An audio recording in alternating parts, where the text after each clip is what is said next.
البرودوي ديال اليوم ما بقاش يخلي لك النضاضر ديولك يتوضروا، بالخصوص الا كانوا ديول الشوف او غالين مثلا بحال هادو وخفت عليهم يتوضروا. دابا غادي يسهل عليك انك تراكيهم وتعرفهم فين كاينين. والطريقه ديال الشارج ديالهم غريبه بزاف، كيجي معاهم هاد المقيبط هي فين كيتشارجاو، والحجم ديالهم صغير والوزن ديالهم تا هو خفيف بزاف باش يسهل عليك انك تلبسهم وما تحسش بهم. وكيجيو مع هاد الساقات، وحده ديجا لاصقه فيها وزوج اكسترا باش الا بغيتي تركبهم في نضاضر وحدين اخرين. نجربوهم في هادو اللي عندنا.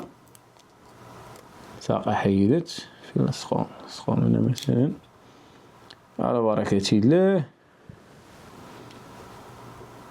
هاي لصقوا، هاي الشكل ديالهم كيفاش كيبان فاش كيلصقوا في النضاضر، معرفتش كتبان ولا لا.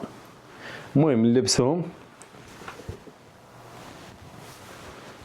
بصراحه واخا كتحرك ما غيطيحوش وما كتحسش بهم كاع، وساهل تكونيكطيو بالتليفون بحالهم بحال الايرتاغ، وفي حاله توضروا لك يمكن لك تخدم الصوت ديالهم.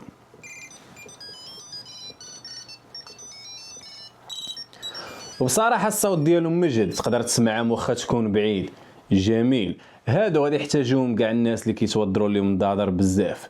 والا باغي تعرف عليهم اكثر الاسم ديالهم هو هذا. سلام الخوت، نشوفكم من بعد.